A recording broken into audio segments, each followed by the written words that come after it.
Welcome back. While the Prime Minister is in Edmonton, he couldn't pass up the opportunity for a joke in his hometown. We are in a crisis. We are in a crisis.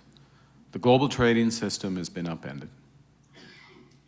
Supply chains have been destroyed. McDavid is unsigned. This is not a transition. This is a rupture. As in times like these, you have to draw back in. Remember what you have. Draisaitl, Hyman, Nugent-Hopkins. McDavid has said all options are on the table when it comes to contract extension talks with the Oilers. Some of the world's top tennis players will play to empty seats this weekend in Halifax over safety concerns. It involves the Davis Cup match between Canada and Israel. CTV's Paul Hollingsworth reports. The Canada and Israel Davis Cup match will be played in a closed venue in Halifax this weekend with no fans after escalating safety concerns were raised by local authorities and national security agencies. The move comes after more than 400 Canadian athletes and academics urged Tennis Canada in a letter to cancel the event over Israel's actions in Gaza and the West Bank. Tennis Canada's CEO said, "We were forced to conclude that playing behind closed doors was the only way to both safeguard those involved and preserve the event itself." Now, tennis fans who bought tickets for the event are out of luck. Watching tennis live is always such a fun thing, so I was planning to go. Everything going on with Israel, but you really just you want to see that level of tennis. They're going to have to modify those plans. That's disappointing. And I'll go back to the point that Halifax works really hard to be a welcoming, inclusive city. The Davis Cup event is taking place here at Scotiabank Centre in downtown Halifax. The CEO of the Centre for Israel and Jewish Affairs said it's unacceptable for hate, harassment, and intimidation to make it unsafe to support athletes in our country. CTV crime analyst Steve Ryan says a move like this would only be made based on legitimate threats. There has to have been some credible information that both the RCMP, the local police, and Tennis Canada shared together, and the decision was made. Ryan also says it's a clear example of the steps that organizations like Tennis Canada are willing to take to keep athletes and fans safe. Paul Hollingsworth, CTV News, Halifax.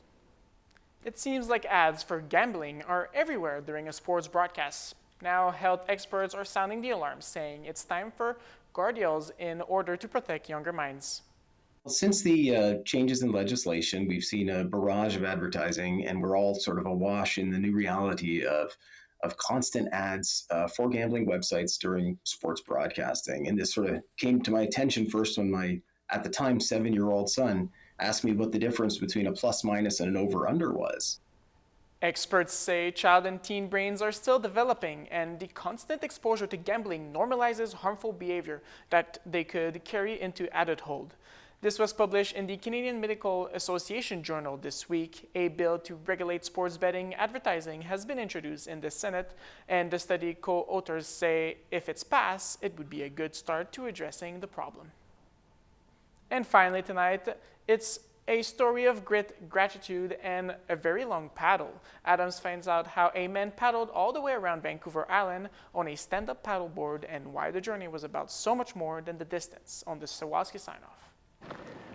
Before he ever considered carrying his board to this beach, Paul Vercher was struggling to walk after breaking his ankle bad. And she looked at me and said, "You're going to be in pain for the rest of your life." And I'm like, "No, I'm not." I was like, "What are you talking about?" Although the doctor was right, Paul endured all sorts of extreme activities for more than a decade until he had no choice but get a transplant. Yeah, it can be depressing. It was horrible, yeah. The man who defined himself by moving was stuck, but supported his mental health by dreaming of doing something special on his stand-up paddleboard when he recovered. A few people have paddleboard sections around Vancouver Island, but no one had ever put it all together. So you're like, I'm going to do that? Yeah. So Paul mapped a route round the island, about the same distance as Vancouver to Saskatchewan, packed his board with the basics, and paddled off.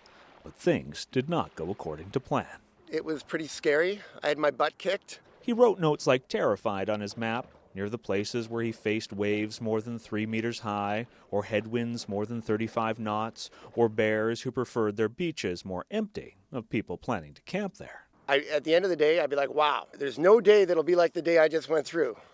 And then the next day arrives, and it's like, hold my beer. But Paul persevered by doing 3 things. First, being motivated to move forward by looking back. Don't look how far you still have to go. Look how far you've already come. Second, being inspired by his surroundings. I mean, even though every day was challenging, there was always beauty. And finally, instead of being daunted by one big goal, staying focused on every small moment. 1 meter becomes a kilometer becomes 10. And next thing you know, you've paddled 1,300 kilometers around Vancouver Island.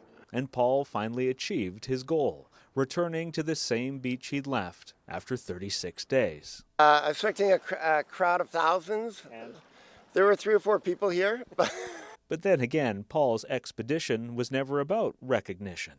This was always a journey to overcome adversity and discover gratitude. To try to appreciate every day that I had. Adam Sawatsky, CTV News, Ladysmith. That's our news for this evening. Thank you for watching, and we'll see you tomorrow night at 6.